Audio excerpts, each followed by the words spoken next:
Pois bem, quanto ao direito internacional do trabalho, a primeira nota que eu queria deixar é esta.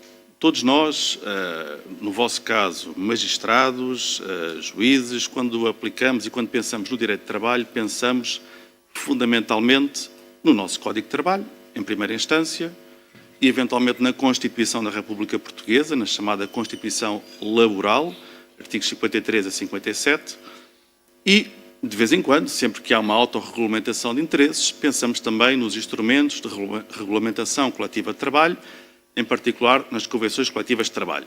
E, basicamente, aplicamos o direito com base no Código de Trabalho, eventualmente na Constituição ou numa interpretação conforme com a Constituição e numa convenção coletiva que, porventura, seja aplicável numa dada situação jurídica ou laboral. Mas a verdade, porém, é que o direito de trabalho não assenta apenas em fontes internas, ele assenta e desenvolveu-se em larguíssima medida, tendo por base fontes externas. O direito de trabalho de hoje, o direito de trabalho que temos no nosso ordenamento jurídico, nomeadamente, é, em larga medida, fruto da internacionalização do direito, fruto da sua harmonização a nível internacional e fruto também dos trabalhos desenvolvidos pela OIT, nomeadamente e em particular, e ao nível da nossa União Europeia também, na sequência da União Europeia.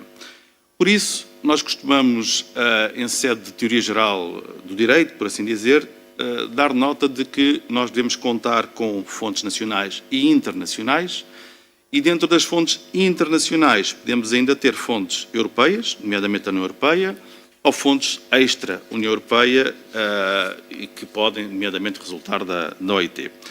As fontes internacionais são, portanto, aquelas que resultam da competência normativa de órgãos ou instituições com competência normativa internacional, OIT. As fontes da União Europeia são aquelas que resultam de órgãos ou instituições da União Europeia, por exemplo, o Conselho ou a Comissão, e depois ainda podemos ter fontes europeias, mas que não são da União Europeia, por exemplo, no Conselho da Europa. A OIT, à margem daquelas outras organizações internacionais, tem lutado mais, e mais que a União Europeia nos últimos anos, pela garantia do progresso social.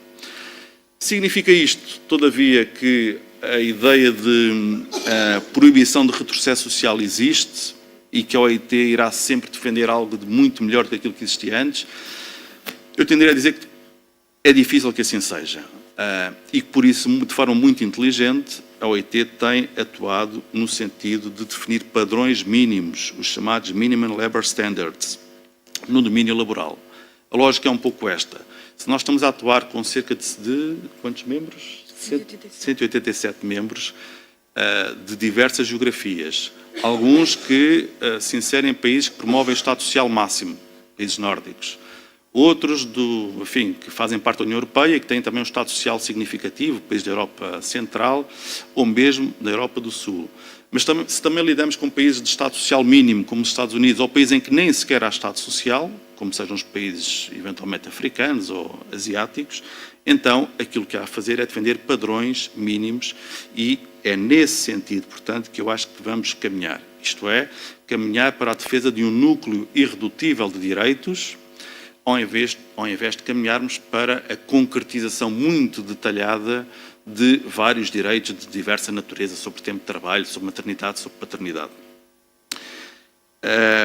Significa isto que há um recuo? Não, não há um recuo. Há, de facto, a manutenção da Declaração de Filadélfia e é nesse sentido, como também já foi anunciado, que aparece a agenda do trabalho decente, ou do trabalho digno, enfim, trabalho decente numa tradução literal. A ideia do trabalho digno assenta exatamente nisso, em garantir trabalhos dignos, com uma retribuição que garanta a manutenção e a sobrevivência do trabalhador e da sua família, com boas condições de trabalho e, consequentemente, com condições dignas que permitam, nomeadamente, garantir também paz a nível internacional. O direito internacional do trabalho é, obviamente, muito importante, esteve na origem, no desenvolvimento do direito de trabalho e do direito de trabalho que temos em Portugal. A sua harmonização permite não só garantir uma dignificação do trabalho à escala global, como garantir também uma concorrência mais justa entre os Estados do ponto de vista comercial. A lógica atual de várias organizações internacionais é de ver o trabalho ou o direito de trabalho como algo que é, em certa medida, impeditivo da competitividade dos Estados, mas Felizmente, a OIT não tem essa lógica, continua a perfilhar uma ideia de trabalho digno, uma ideia de promoção social, embora o faça através da salvaguarda de um núcleo irredutível de direitos, tendo em vista a promoção dos mesmos e garantia de padrões mínimos de bem-estar social. Novos desafios existem certamente, o trabalho informal, o trabalho na nova economia digital, o trabalho precário, eu acho que esses são os principais desafios, bem como o futuro do trabalho, e esperemos, portanto, que a OIT nos traga em 2019 bons dados e boas indicações e luzes sobre essa temática. E é tudo. Muito obrigado, para já, pela vossa atenção.